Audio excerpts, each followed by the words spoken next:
Welcome everyone to Drisha's spring program, and this is the final class in this series, Divrei Responsa in Plague Time with Rabbi Zuckier. We encourage everyone to turn on your videos if you are able. We would love to see you as if we are together, just like we used to be in classes before the pandemic. Feel free to also unmute to ask questions or write comments in the chat box here on Zoom or as a comment on Facebook if you're watching us live. Would love to hear from you. And with that, I'll turn this to Rabbi Zuckier. Okay, thank you, Evie. And so yeah, this is our third and final part of our series on different responsa in plague time. Our first week we looked at Rabbi Akiva Eger in the 18th century and the cholera epidemic. Our second session went back a few centuries to the Rashbash, and we looked at some of his theological reflections on whether one is obligated to watch themselves, to take care of themselves during a pandemic. And today we're moving to the present. Unfortunately, as we're all too aware of, we've been under plague time under the COVID pandemic for over a year now, even as things are getting better. And we're going to look at some of the writings of Rav Usher Weiss about doing tshuva, whether one should do tshuva or whether one has responsibility for infecting someone with COVID and even causing their death. Of course, that let's talk a bit about the question. We'll talk about a bit about Rav Usher Weiss, and then we'll jump into the tshuva.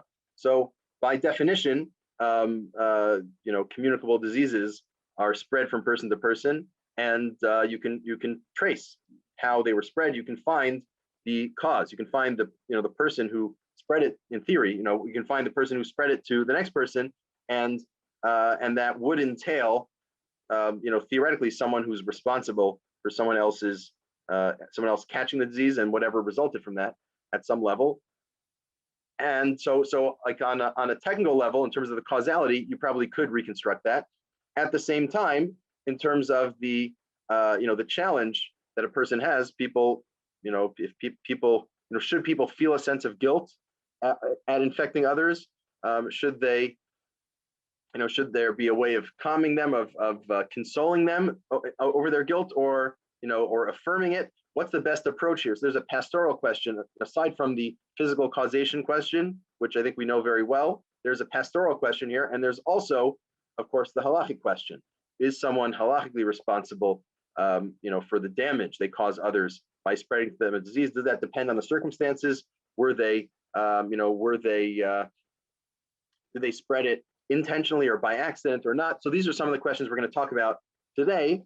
I haven't seen this discussed in too many places, but Rav Usher Weiss does discuss it first in some shiurim he gave almost a year ago, and he published it in a tshuva, first online and then in print. So we're going to be looking at that here. Just a few words about Rav Usher Weiss. He lives today in Ramot. He's from Borough Park originally, a Kloisenberger chassid in his 60s, and he's really emerged in the last couple of decades as a leading posek. He himself is Hasidish and part of the Haredi world, but many people in the modern Orthodox community have also been citing his response to the OU has made him one of their go-to poskim as well. So he has a pretty broad range, and in the Dati Leumi world too. So he has a fairly broad range. He's published many, many volumes of Minchas Usher, which is his writings on the Parsha. Not only on the Parsha, he has Shut, he has different responsa, several volumes of responsa. And most recently, he published a volume of responsa on COVID issues that he dealt with, a wide variety of things, halachic issues, more theological issues as well. And our topic today has a bit of a mix between the philosophical and theological too. So we'll take a look at that. And aside from he has a kollel, and he serves on a bezdin, or he runs a bezdin and is involved with different hospital shilas. So he's really very active across the range of issues within the Jewish community. All that being said, let's jump in now. I'm going to share a screen with the tshuva, really two different tshuvos that are sibling tshuvos that he writes on. I included the cover of the online version of the book. Minchas Usher Leket Shirim Chuvos Igros Mamarim Hanogim Lamagefas Corona. Right, different issues relating to the pandemic. This was published in Sivan Tafshin Pei. So this was published online a year ago. So he dealt with these issues, I guess, soon before then. And since then, Minchas Usher on Corona has been published. This is the Madur Tlisa, the third edition. So they put together the three editions and published it in a physical volume. I've still not been able to get my hands on a copy, but hopefully soon. In any event, so there are a couple of typos in this because it's like a preliminary edition, but we'll ignore those. And if you can get your hands on the physical copy, I'm sure they're solved there. And let's jump into our issue. So, topic is Midas HaAchrayus, and I'm always not sure whether to do Ivrit or Ivris for Rabbi Weiss, who himself switches back and forth when he teaches. But let's do Sfaradit here. Midat HaAchrayut shel choleh she'adbik acherim b'machala. The degree of responsibility for a sick person who infected others with the disease. And so this is going to be about the degree of responsibility halakhically that one has. Right?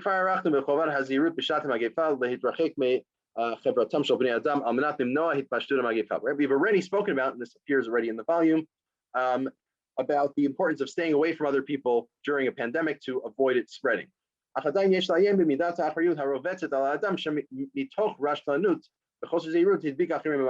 need to figure out what degree of responsibility someone has if they end up infecting others. Can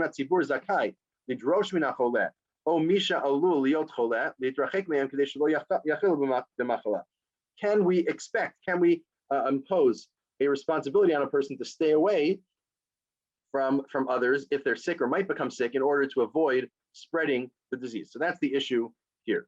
And now he gives a little bit of context in parentheses, but this is a real life issue. Someone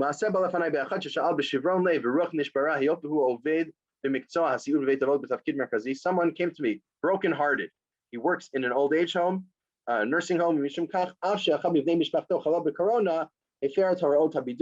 Someone in his family got sick with corona. He was supposed to stay home, but he broke the rules and came into work anyway.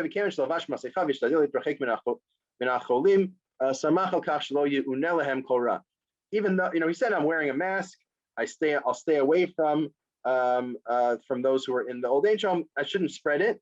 But a few days later, he got sick because I guess he had been in touch with his family members. He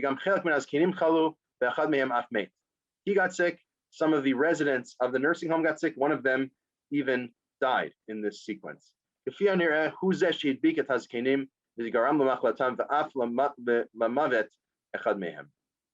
And apparently, this person who runs or works in the nursing home is the cause of one of the residents catching the disease and ultimately dying. And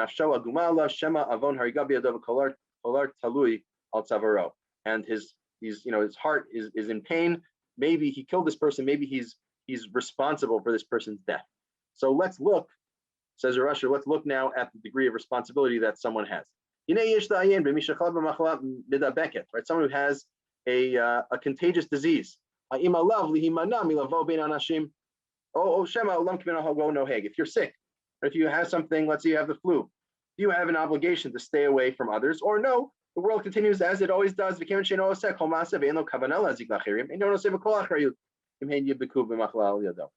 you'll say, just business as usual, and I'm not doing anything, I'm just walking around, and if other people get sick, then that's not my problem. Or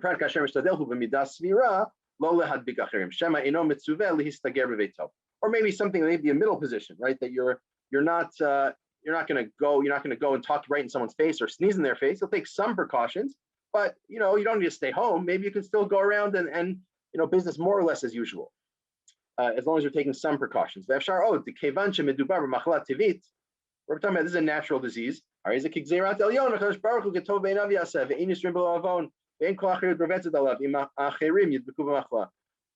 It's not my problem. It's a natural disease. If God wants someone to die, they'll die. If not, they won't. Right? And there's some echoes here of the view that the Rashbash was critiquing last week. Right? That what will happen will happen. I'll either live or die. That's already been decided on Rosh Hashanah. What I do doesn't matter. I don't need to take precautions. Here, it's flipped a little bit. Here, it's not.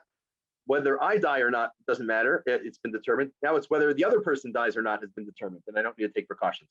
And just like the Rashbash critiqued that view, justifiably based on various chazals, Rav Usher will do similarly. So he says, he's still on the question. He's still on the view he's going to critique. So he says, chazal,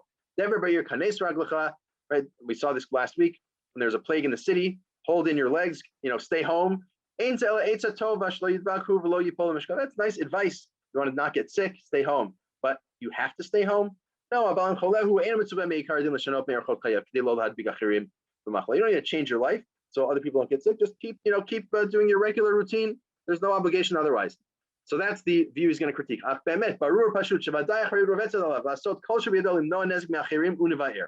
No, this is wrong. You clearly have the responsibility to prevent damage to others, as we'll prove. And here's the main source he's going to use. Quotes the word Sefer Hasidim of Hasidei Ashkenaz in the medieval period, and it says, "L'feiver lo titein mechshol, shelo yirchatz adam shehu mukesh shchin im Yehudi acher, elim ken yodienu, shnamar v'avtel recha kamocha uchtiv v'lo tamar adam recha." Quotes 3 different verses, right? Don't put a stumbling block before the blind. Love your fellow as yourself. Don't stand idly by your fellow's blood. These 3 psukim justify the view that a person shouldn't take a bath along with someone else if they have shchin, some sort of boils that I guess is communicable. And so you shouldn't take a bath with them because you'll get them sick. At the very least, you have to tell them, okay, we're using the same bathhouse. You should just know I have shchin. It might spread to you. Take the necessary precautions. You have to at least tell them before you do that. Why? Because of these 3 psukim. You have to stay away from the bathhouse. Change your normal routine because you might get others sick. If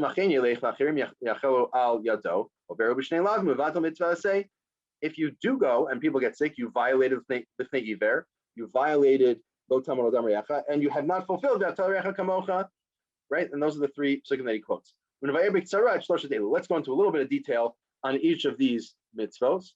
Here's the Gemara in Sanhedrin.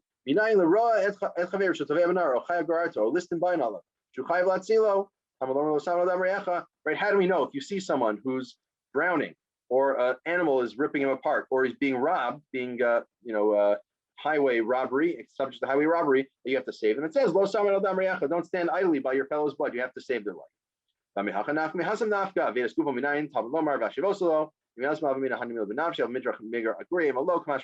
Why do we need that? Why don't we learn it out from Hashavas Aveda? If you need to return a lost object, certainly you should return a lost life.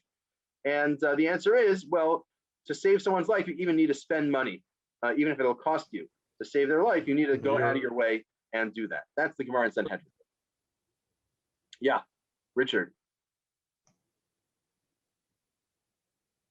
Right, you have to even spend, right? So that's Richard, you have a question?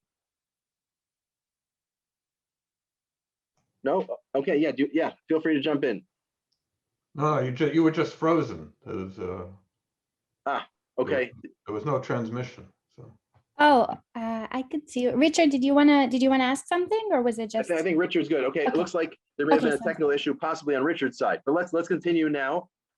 If I do become frozen, feel free to let me of course. know. Okay, so let's continue.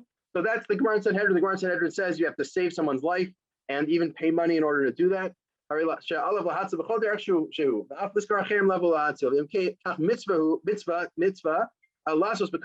a positive commandment. If you have to go out of your way and even spend money to save someone else's life, certainly you can't actively go and endanger their lives. That seems clear. So legabe. But it gets a bit more. So that's in terms of lo saman adam reyacha. That seems pretty clear. But what about the next pasuk? Legabe l'fnei iver lo sitein michshol. By not putting a stumbling block before the blind. Kasav mechaschina. Shechazal hotzi mikra zeh midei pshuto, or should be hotziu probably. Upershu rak b'machshil es chaver v'isser. The mechaschina says, Chazal interpret lo l'fnei iver lo sitein michshol. Don't leave a stumbling block in front of the blind. They say, what does that mean? It does. L'fnei iver, don't give non-kosher meat to someone if they're going to eat it. Something like that. So according to Minchas Chinuch, it no longer has it's a literal meaning of not placing a stumbling block. Right? And he quotes the Gemara, don't give a non-Jew food they can't eat, or a Nazir food he can't eat, lifnei iver. So according to Minchas Chinuch, it stops taking its literal meaning of putting a literal stumbling block that might endanger someone. No,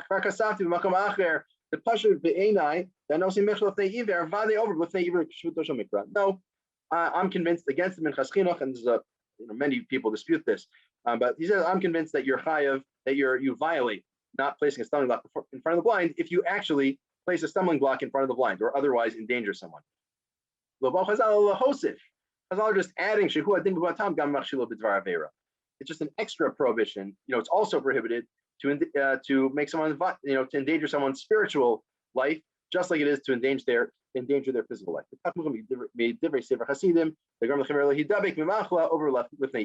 And that's pretty clear from Sefer Hasidim. He says you're violating Lifnei Iver. Obviously, Sefer Hasidim thinks you violate Lifnei Iver if you endanger someone, like by going to the bathhouse when you have boils.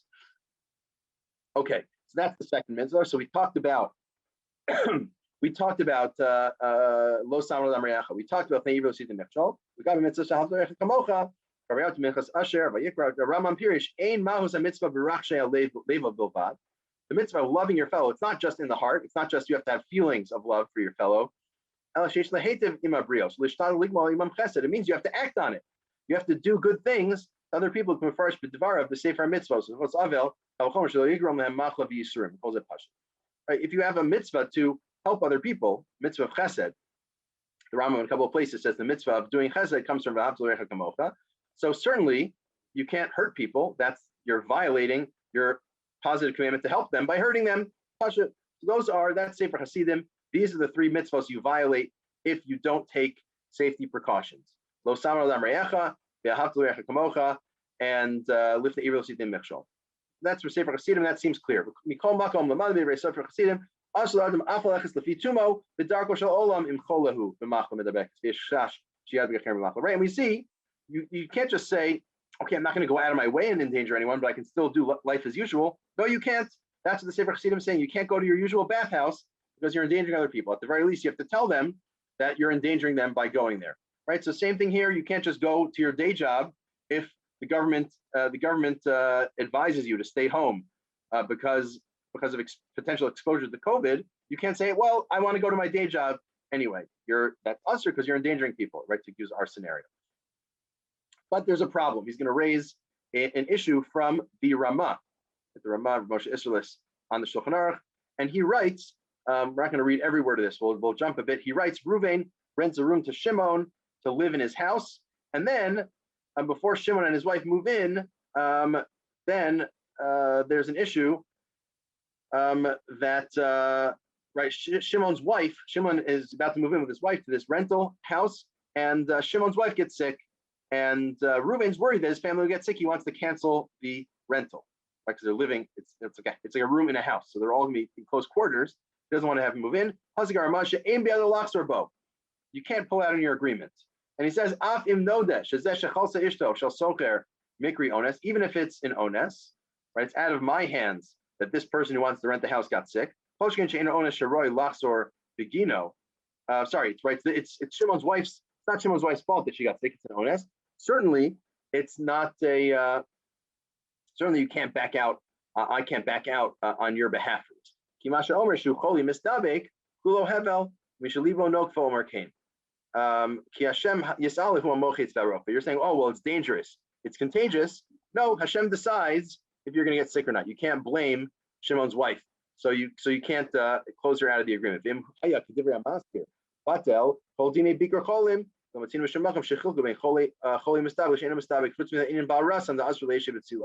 If you're right that you absolutely need to stay away from people with diseases, then there should be no mitzvah bikra cholim. I can never visit the sick. You might catch it from them. Maybe, and the only place we find that they say you shouldn't visit someone sick is rasan, specific disease that's particularly communicable or dangerous. But we don't see that generally you shouldn't do bikra cholim because it's dangerous. So apparently it's not dangerous.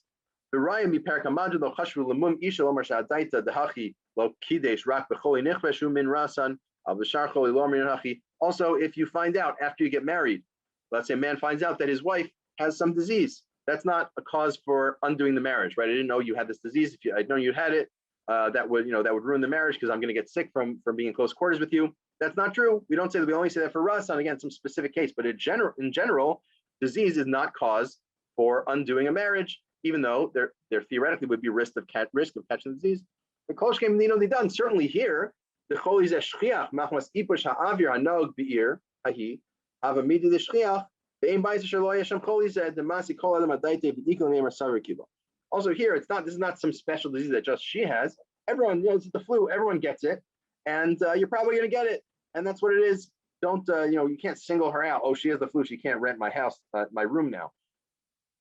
Right? Everyone knows you're in society. You're going to be exposed to the flu. That's just how it is. So you can't cancel the deal. So the Ramah sounds like he's saying the exact opposite of what we've been saying, of what Rav Usher has been arguing, that it's prohibited to go about your normal business when someone is when you're sick, because you'll make other people sick, right? It sounds like you can go about it, right? Shimon's wife or Shimon's family can go about their regular business and rent this house, go forward with it, even though they're putting other people in danger, because we're not really worried about that. As that's what the Ramah seems to be saying. Harelan the Ein Ruvain Yachol Lapser Mishum Chash today doesn't need a back out. Ein Sarch Lachshosh Kuli Hai. The Klal Tony Tainazo Einza El Mishum Shalibo Nokfo. You're nervous. Okay, you're nervous. That's your problem. That's not her problem. That's what it sounds like the Ramah is saying. Achlich Ora Advarim Sosrim is Mashikaz of Haramah. It seems that these contradict what the Ramah said elsewhere. He says you should run away from a pandemic because it's dangerous, right? Etc. All these quotes of people who say to run away from a disease. If you don't send your kids out of a city when there's bubonic plague, that's murder. It's like murder because your kids are gonna get it and might die. Very pashut.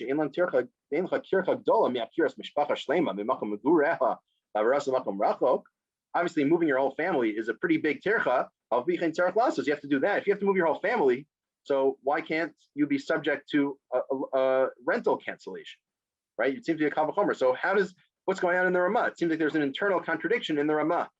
3 possible resolutions for the Ramah, and Rav Usher is going to actually like all of them as valid distinctions. Aleph. You should certainly be worried about getting sick. There's reason to worry you'll get sick, and yet it's not sufficient to cancel the contract, the rental agreement.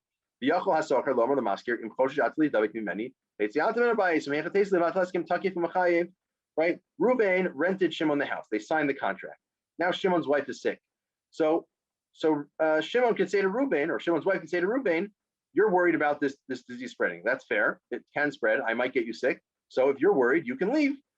I have rights to this room. I already signed the agreement. Why should I have to cancel the agreement? And why shouldn't you have to leave?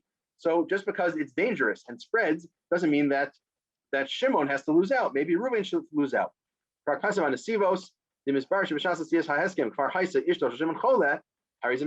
here's the proof. If it turns out that Shimon's wife was actually sick before they signed the contract is void. It's a mekachtaos. It's a false agreement because Reuben never would have knowingly entered into agreement with Shimon's family if he knew Shimon's wife was sick. So it's all null and void if she had been known to be sick before. It's only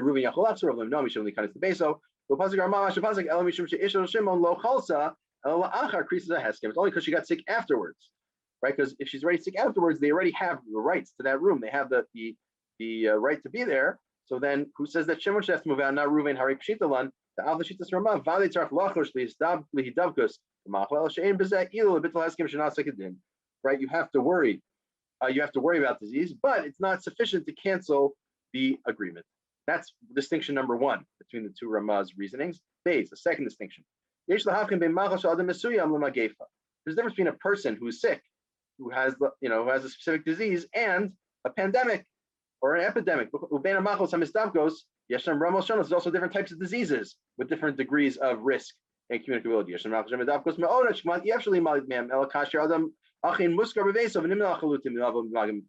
There's some diseases that you absolutely can't avoid unless you're totally quarantined, unless you're locked down. There are other diseases that you can spread them, but it's pretty easy to avoid them, right? Unless there's very close physical contact of one sort or other, or exchange of fluids or whatever, it won't transfer. So in those cases, then everything's different. The point is, we shouldn't conflate all diseases. Generally, only the most communicable diseases lead to pandemics. There's no contradiction here, right? Shimon's wife was just sick. She had whatever, she had a cold, she had something. It's not a most dangerous thing. Whereas in general, if there's a pandemic, that's very dangerous. You can't not get sick during a pandemic. Right?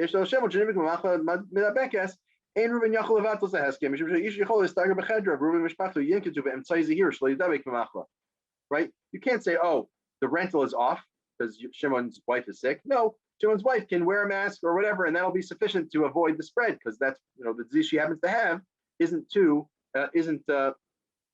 contagious. So maybe that's a second distinction. And then a third possible distinction, maybe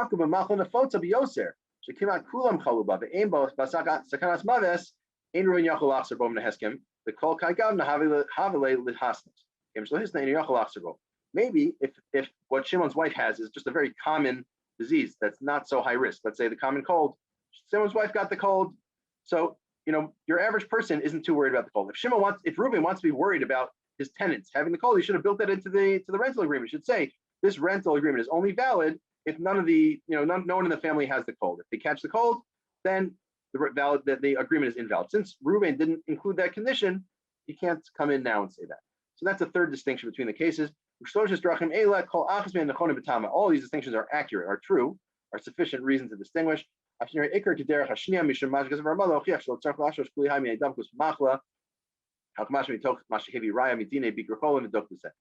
seems like the main distinction is between minor disease and the pandemic.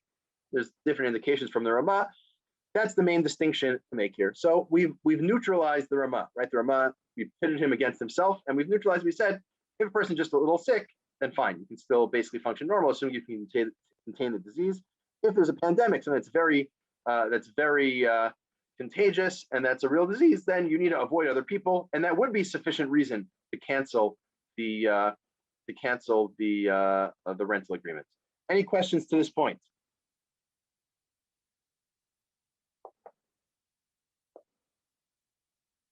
Okay, so let's go forward. We're going to look at some other early accounts on responsibility for people getting other people sick and how the Ramah deals with that in this first shuvah. If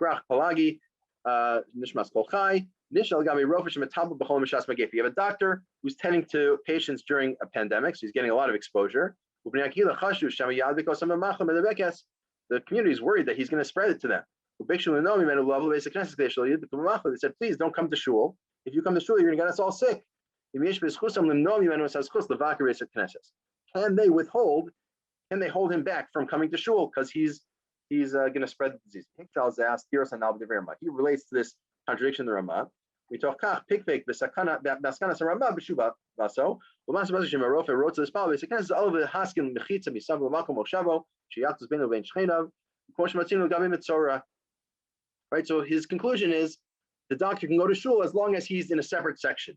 Right, separate section by himself, not to expose himself to others. Like by a mitzvah, the kashem she'adam tzarach lishmar gafalaster shlegiel acherim nimenu kach gam beninu nidan kashem she'bedinin nizikin al maz leharkaz atmo kach gam binyan zeh. Just like in nizikin, in damages, in torts, we say that if you have a burning coal, you better make sure your burning coal doesn't fly away to someone else's field and burn it down. Same thing here. You have a communicable disease. You have a contagious disease, you better make sure it doesn't spread to other people. So this doctor can still go to shul, but it's their job to make sure that they're not actually exposing others. And fine, and then he says, let's talk about the proofs that the Ramah brought. The Ramah says this idea of hello, speaker cholim, right? We never found that people should refrain from visiting the sick. But why should you visit the sick? It might get them sick, it might spread to them. And so he responds. Right, and the only place where it says not to do that is the case of Razan or various diseases that are particularly bad.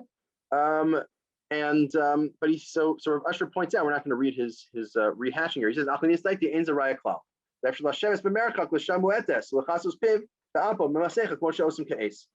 right? Why doesn't if you have to distance yourself from other people when you're sick with certain diseases, why does the Gemara not talk about that? The answer is, if you can prevent the spread, it's not prohibited. And then there's a mitzvah bikur cholim. So The point is, the Gemara doesn't, or the Gemaras don't tell us specifically to stay away from people when they're sick or when you're sick. You don't spread it. They don't spell that out because it's clear, and there are ways around it. The way around it is just make sure that you're sufficiently distanced and masked, so you won't there won't be any danger. That's why the Gemara doesn't mention, not because it's not true. It's definitely true that you have to avoid infecting other people. And then also he adds that there's diseases and there's other diseases. Some are more harsh than others. Some there's more reason of staying away than others. Right. And then so what about his proof about if you marry a woman and it turns out that if a man marries a woman, it turns out that she has one of these diseases. It's not a mum. You can't say the marriage was on false pretenses. What's the reason? And the answer is, number one, maybe that would be if it was sufficiently problematic, right? If being in close contact would be a danger to this person's life. You have some people like that who have whatever diseases that are just sort of in their system, and they have strep always. And if you're near them, you're going to catch strep many, many times. So maybe that, if there's real danger in his life, maybe that would be a reason. It just happens to not be on the list. But even more so, he says, most diseases are temporary and you can solve them. So the fact that a man gets married to a woman, turns out she's sick. Well, wait 2 weeks, put her on antibiotics, and then she'll be better. So that's not a reason to undo the marriage, except maybe in some extreme cases where there's really disease that puts him at risk that wasn't disclosed. So those are how he gets around some of the proofs of the Ramah.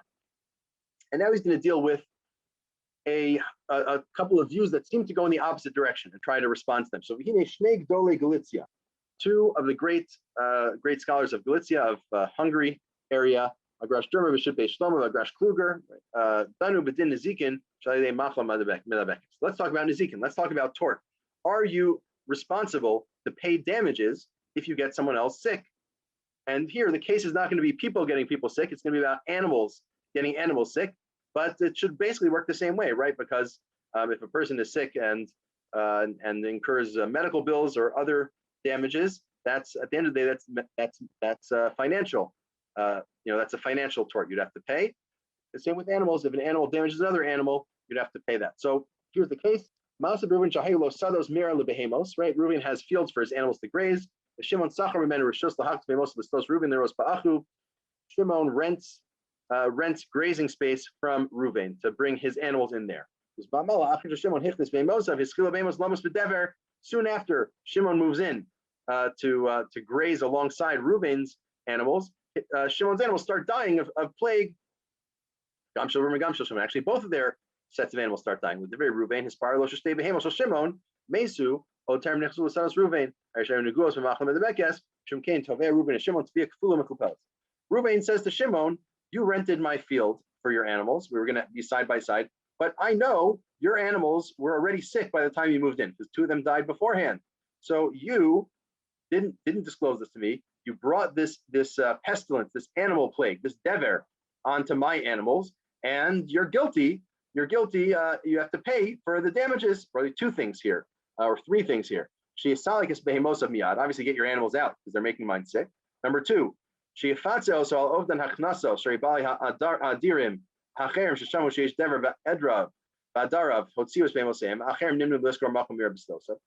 to pay him compensation for all the lost rent, because no one else wants to rent his fields now next to his animals because they're all worried about this based on Shimon's animals dying.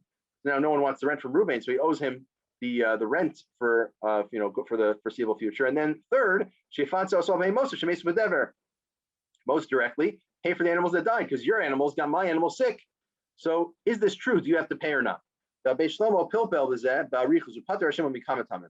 Shlomo, this Chacham of Galicia, says that he's pater.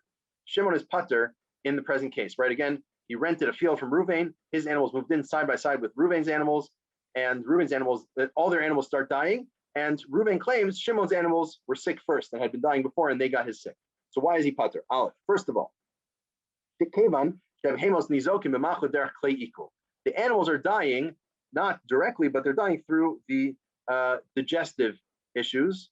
Right?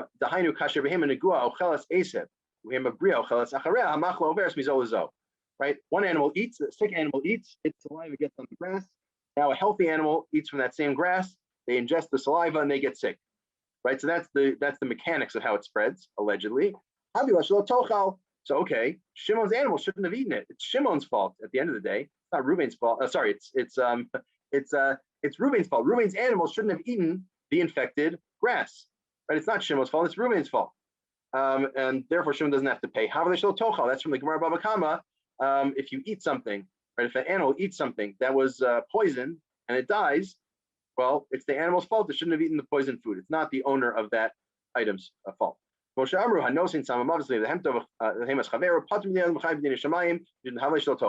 Gemara. Gemara Sham Amru Delav Dafka Samamav. It's not just if you put poison in front of the animal. If you put fruit, that's whatever, for whatever reason, the fruit is going to get him sick.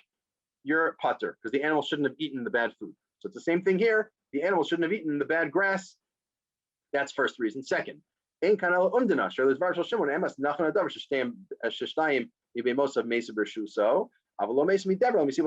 Shimon denies that his animals died beforehand of plague. He thinks they died of something else, whatever else it was, but they weren't sick when they came in. So if so, we actually don't know whose animals were sick first. Right? You have to prove, Reuben has to prove to Shimon that Shimon's animals were sick when he came in. So that's the second reason, right? So reason number one is Reuben's animals shouldn't have eaten the poisoned grass, but it's not Shimon's animals' fault. Reason number two, who says that Shimon's animals were even sick first? Maybe it was Reuben's animals that were sick first. And Gimel, third of all, this is not direct damage. This is indirect grama, right? This animal's sick, it spreads that animal dies. It's grama, it's not direct. And even though some forms of indirect damage, known as garmi, one is responsible for, by animals, garmi is usually involving people, animals that damage indirectly, one's always pater. That's the argument. It's grama, and you should be pater. So that's the argument from Shlomo, V'sefer Milei Nezikin, like Rash Kluger, Matzino Tshuva Shekasav. He says similarly, Pasak Kavasi Liftos Reuben Tashlumin. He asks similarly that Reuben is, Shimon should be his pater for paying here. They got the names mixed up. So Rav Usher Weiss is now going to argue with these reasons from these achronim. He says, if this were up to me, there's reason to question all three of these arguments. Number one, in terms of the havala shelo tochal, right? The animal shouldn't have eaten the poisoned grass, but that's only true. That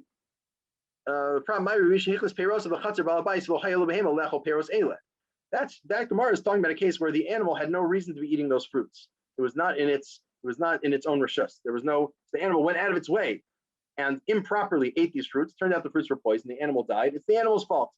The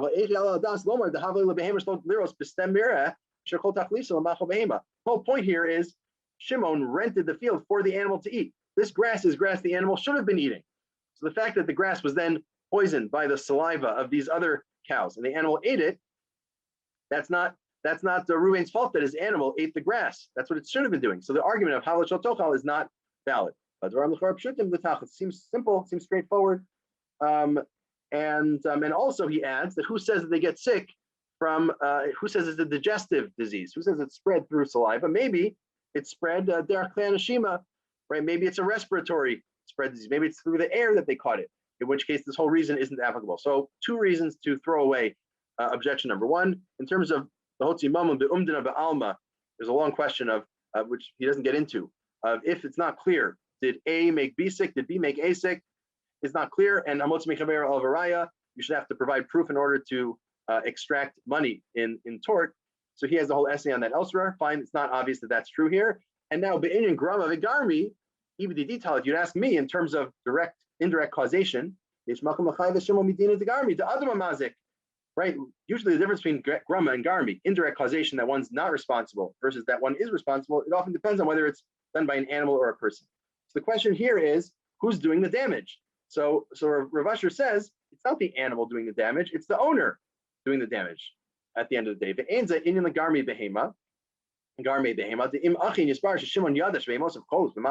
say Shimon actually knew that his animals were sick with contagious disease. That's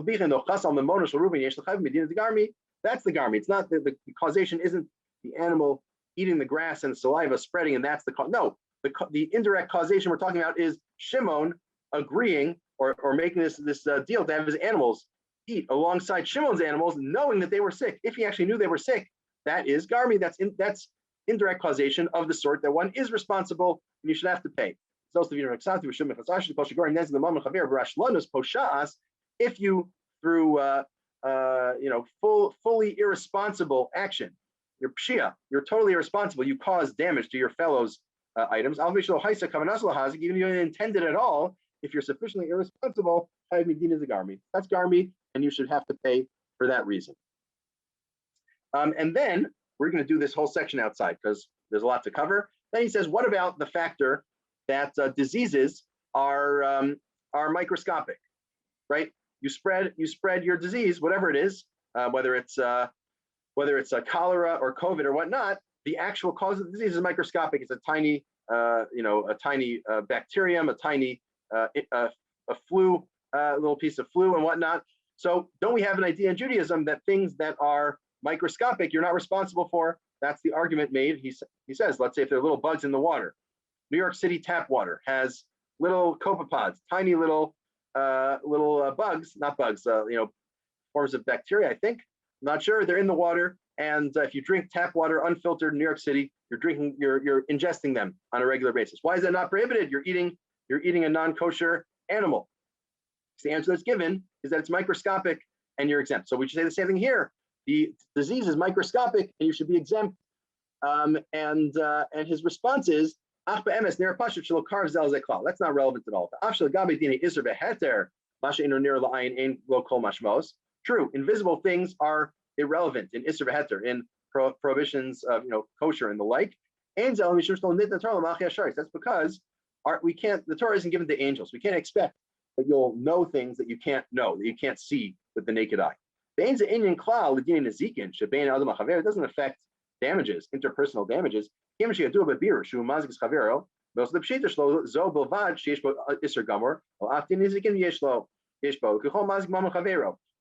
The issue here, there's nothing special about microscopic or not microscopic. It's not like microscopic things are outside of the scope of Judaism. The point is, if it's microscopic, it's really hard to see. We can't expect you to be concerned for it. So that's true maybe in terms of, if there's a microscopic bug that there's no prohibition to eat, because we can't expect you to see it. But if something is microscopic, but you know about it, and it's going to endanger other people, like, for example, if you have COVID or your animal has a disease and you mix with other people and spread it to them, it doesn't really matter that the specific cause is really small. You're still taking other people's life into your own hands. You're still endangering other people, and you should be responsible for that. So that's Rav Usher Weiss, and that's what he settles on here. The Mitzad Gidrei Maisa V'Grama. Finally, has an essay more on that. And then in terms of doing Shuva, we'll see that in the next piece. But it sounds like what he says, he doesn't quite say it because he doesn't want to disagree with the Achrona. But it sounds like it's one of those. If you would actually have to decide, he would say that indirectly causing someone else to get sick, or someone's animal sick, causing damage to someone based on spreading a disease, one would be monetarily responsible. So that's Shuva number one. And we saw, he went through all the different Rishonim and Achronim who talk about this, and that's how things come out. You're responsible, even if it's too small to see, you're still responsible for your actions. And you can't say, I'm just going to go about my regular business because of these mitzvos of Lo Samar Adam Re'echa L'fnei Iver Ositei Michshol and Ve'ahavtu L'Re'echa Kamocha from Sefer Hasidim. And the Ramah, he has different ways out of the proofs of the Ramah, and the Ramah himself he disagrees with himself. So those are the ways out. But now let's talk about whether you need to do tshuva or not. So he talks again. He just repeats here the details of the story. Someone running a nursing home who thought someone in their family got sick. They were supposed to stay home. They thought they'd be fine. They go in anyways, and then it turns out that both they get sick and people get sick and die. Right? He's broken. He's bringing his whole soul to this question. How can he atone for the sin? How can he find forgiveness and atonement? And he comes to Rav Usher and asks him, what do I do? How should I respond to this? And so Rav Usher Weiss says, in this case, this is one case, and he says, let's say you got someone sick, not because you broke the rules and came in when you were supposed to stay home, but the total onus. Let's say, for example, people before anyone knew how COVID spread and how dangerous it could be. And people got other people sick early on, right? Some of the early super spreaders before anyone knew anything. It's certainly not their fault. Ones gamur, what should you do? Kilo hayalav lios bebidud, right? Or for whatever other reason, there was no reason for you to be in isolation, or maybe even right, or you didn't know you were sick at the time, and yet you got someone sick, and maybe they even died. You didn't even know you were exposed to that virus. You need to do tshuva, and if so, how? What's the process of resolving this?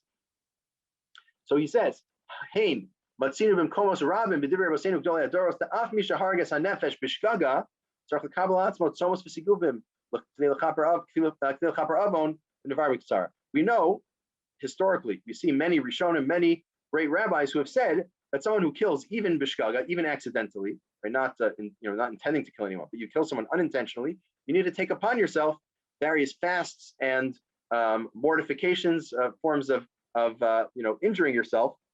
Historically, many have said, in order to get tshuva, in order to atone for the sin. Generally, shogeg, someone who makes, forgets some detail and violates the halakhah, unaware that they're doing so, you're usually not punished at all. Let's say you violate Shabbos, you forget it's Shabbos, you think it's Sunday, and you light a fire. So in such a case, that's shogeg, Shabbos. So you don't get a major onesh. What you do is you bring a carbon chatas. You have to bring a carbon for it, but that's all, right? But nothing more severe than that. However, if one kills bishgaga, if someone kills someone else without realizing, unintentionally, accidentally, you get galus. You have to go into the Ari Miklat, the exile cities.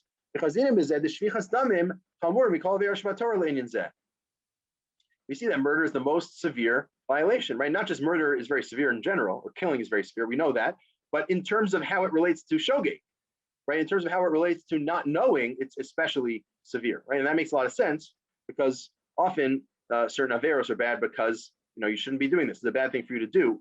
It's the action that's bad, less than the result.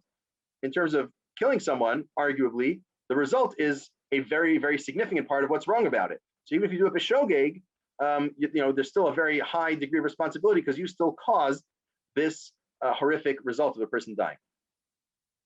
Okay, so, and then he discusses some views. The Maharsha says that Golus, this exile, it's not actually a onesh or kapara. It's not really a punishment. It's not an atonement. The whole point of it is to protect you. But if you kill someone by accident, their relatives are able to kill you. So it's a protection for you to go to the Miklat to protect yourself.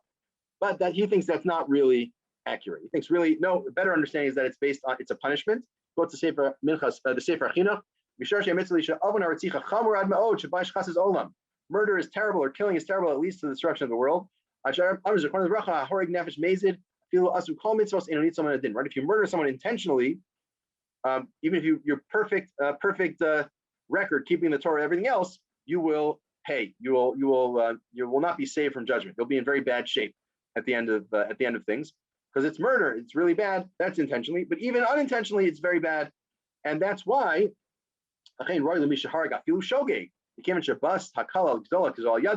You cause such a terrible result of a person dying. You therefore are punished with the pain of exile, of galus, which is almost like the pain of death. I mean, people could quibble with that, but the point is, uprooting yourself is major form of suffering, and that's why you get it. But it's a punishment. That's the point. Killing someone accidentally deserves a major punishment.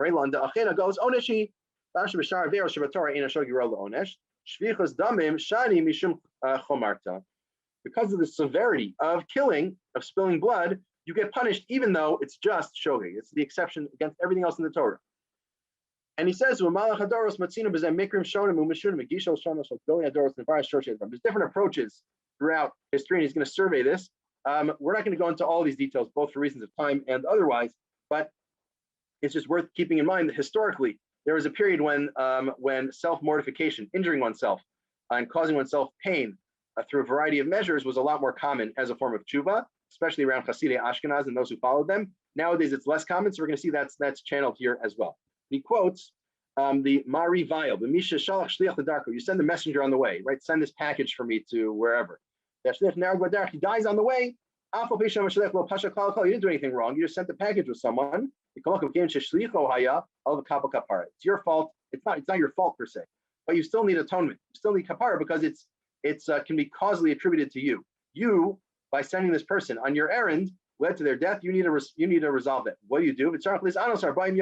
Fast for 40 days, meaning eat at night, fast during the days for 40 days. And if this person who died has children, obviously you should provide for those children. That way you avoid suffering. That'll be your punishment instead of whatever other suffering you would get. And he brings a proof from the Gemara. The Gemara talks about David HaMelech, right? King David, who was worried about the punishment he would get for various things he did, where the city of the Kohanim, Novi Kohanim, and Doeg Adomi and others died indirectly because of what he did, what he led to. Not that he wanted them to die, not that he did it on purpose, but he's still responsible. David lo pasha, he's not poshe, he didn't do anything irresponsible. Since it was caused as a result of his actions, he needs to get punished. So we see that's David HaMelech, that's a proof to this approach. So even though you didn't do anything wrong, this person died doing your fulfilling your request, you should fast for 40 days and support the family. Fine. And right, the Shut Tzemach Tzedek quibbles with this. He says, well, you're paying him for his work, this messenger, right? You say, I'll give you $100, send this letter to here. So it's not really you. You're not taking on, it's not really you who caused it. It's really them. They chose to take on the risk of what they were doing for the salary. So really it should be on them. But even so, he says, still, even if you're paying the person and they took on the risk willingly and for compensation, you still need to do tshuva as well. So that's, even though it's almost counterintuitive, you would think not, and yet still you should take that responsibility. And then he quotes further from the Tzemach Tzedek about the story where someone's walking with their helper person, and it's very cold. They take a break, they stop at an inn, and they say, okay, let's keep going on the way. And the helper feels weak again. The person goes ahead to get help, doesn't remember exactly where they are. Point is, the helper person, by the time they found him, he was already dead. And what degree of responsibility does this, does the mishaleach, or the person who would hire this helper have for their life? And the Tzemach Tzedek says this is kidin ones. It's ones. It's not your fault. And even so, you should fast for 40 days. Not only that, the kol yom sheni v'shavua shana rishona. Not only fast for 40 days straight, but then also every Monday for the following year you should fast. The kol yomei chayav yisanu b'aseret yemei tshuva v'tanis b'hab b'kol erev rosh chodesh. And you should also fast the rest of your life on this couple dozen days every year.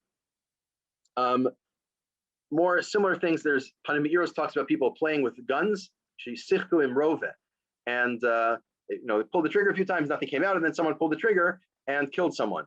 And obviously a reminder that guns are a dangerous thing, and people should be very safe around them.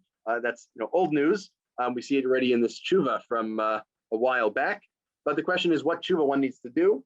And he quotes the Ramah, who's talking about also injury involving a weapon. And he says, it's carved on us. It's almost totally not your fault. Okay, and he goes, she's fine. The book of Erev Shana Smila. So okay, since it's not really your fault, all you need to do is say vidui, say special vidui, apologizing and confessing your role in this death for a year. And you should fast from that point until after Yom Kippur. We don't know exactly how long that is, but whatever, probably a few months. Every year afterwards, fast on that day. People paskin in that basis. So more and more of these tikkunei tshuva, these ways of tshuva that involve fasting and the like.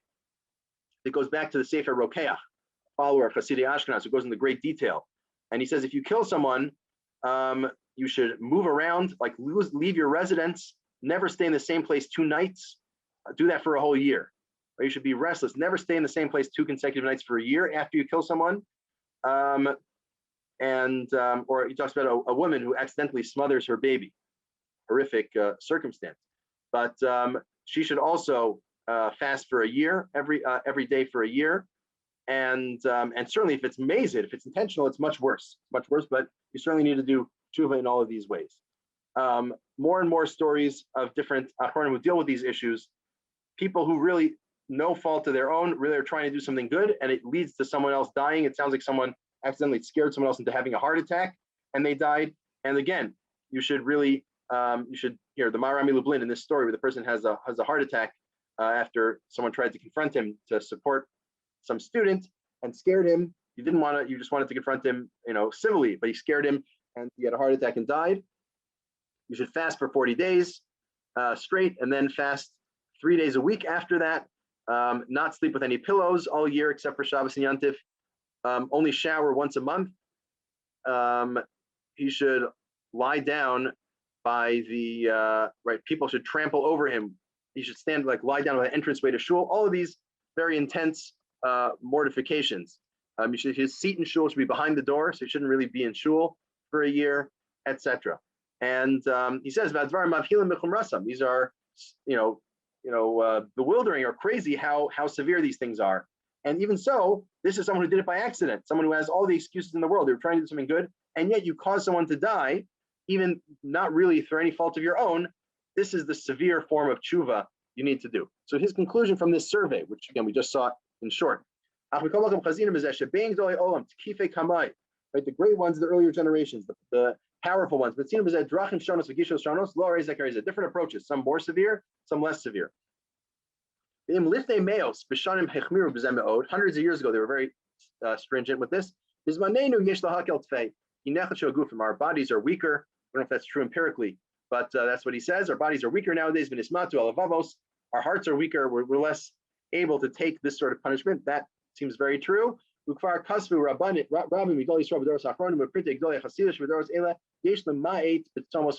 should minimize our fasting and mortification. That's not our approach, right? The approach of Hasidic Ashkenaz, we should do less of that nowadays. We primarily do tshuva through learning Torah and good deeds, not through fasting and suffering. Here's the ruling. There's two different scenarios that we need to distinguish. If someone really did nothing wrong at all, they didn't even know they were sick. They were following all the regulations. They got someone sick. He had no reason to think he even had a chance of being sick, and yet he spread it to people. That's total onus. It's totally not your fault. You don't need to atone yourself at all. But what should you have done, right? You can't, no blame at all. He was doing a mitzvah. Let's say this person in an old age home, in the right, he was trying to help people. If that's true, right? If it's true. Even though it's not your fault at all, you should fast on Erev Rosh Chodesh, V'yomer Yom Kippur Katan, say the extra prayers of Yom Kippur Katan and Erev Rosh Chodesh, the Meshech Shana Rishona for a year. If you can't fast the whole day, fast half a day. You should learn in memory of those who died. You should give a lot of tzedakah. If the families, need support, you should help them privately. Right, the merciful one, God, should atone for the sin. That's if you did it no fault of your own at all. The imhaya, the maza pshia, there's some degree of irresponsibility. Someone in your family sick, the lamrazos halakhah beis avos, and still you went to the old age home to work, despite the fact that you know that your relative is sick and you should stay home. You should be more stringent. Keep all of these restrictions. Meaning everything mentioned before. You should also fast tanis bahab, right? A 3-sequence fast after Pesach and Sukkot. The yashlim taniso, right? You make sure to finish your fast, no half fast. Do the whole thing. Right? Do additional tshuva and prayer. Say vidui every day for killing a person. You should also try to fix what you ruined, meaning you ruined someone's health. Try to fix on that front as well. Help with visiting the sick and supporting that, saving lives, comforting mourners. So try to function in that area as well. So we see Rav Usher here, after going through the whole history and saying we're going to be less severe, which he certainly is, still takes this very seriously, right? The idea of being responsible for someone's death, even if it's no fault, and certainly if it's a little bit of fault, is something that shouldn't just be waved away. He has a whole series of fasts, but more so tshuva and chesed and trying to rectify what one did. But but I think this, both halves of this tshuva, both tshuvos here, by Rav Usher emphasize this idea that, you can't just wave away the fact that you got someone sick. Number one, you'd be responsible financially if that were relevant, but even more so, you're responsible spiritually, even if it's not really your fault, even if you didn't do anything wrong. The fact that you're causally responsible, that your actions led to another person dying is so, should be so horrifying, should be so mortifying, not in the literal sense, but the expectation should be that there's a real tshuva to be done here, and that's Rav Usher Weiss's approach here. I think we see a balancing between the pastoral element a little bit, right? Trying to make sure the person recognized what he did, to have the, not just quote from the Rishonim who have all these harsh forms of punishment that say, do all of that, but modify it a bit, given that that's been the trend recent centuries, that's been the shift, to focus on things, but to really emphasize there's no excuse for getting someone else sick and ultimately dying in this case, especially if you had any way of knowing or any reason to be able to avoid that. And this is something people need to take very seriously in terms of their tshuva, as well as in terms of financial recompense. So that ends our series. Happy to take some questions here if there are questions or comments on this or on anything in the series. If not, we'll go to Evie for some announcements. Okay, thank you so much, Rabbi Zuckier, and thank you to everyone who joined us today here on Zoom. We continue our spring program this evening with our second Piyutim of Shavuot class. It's at 8 p.m. with Dr. Laura Leiber. You can also find more information on our website at www.drisha.org/classes. And thank you again, Rabbi Zuckier, and everyone who attended today. We hope to see you at one of our upcoming classes at Drisha.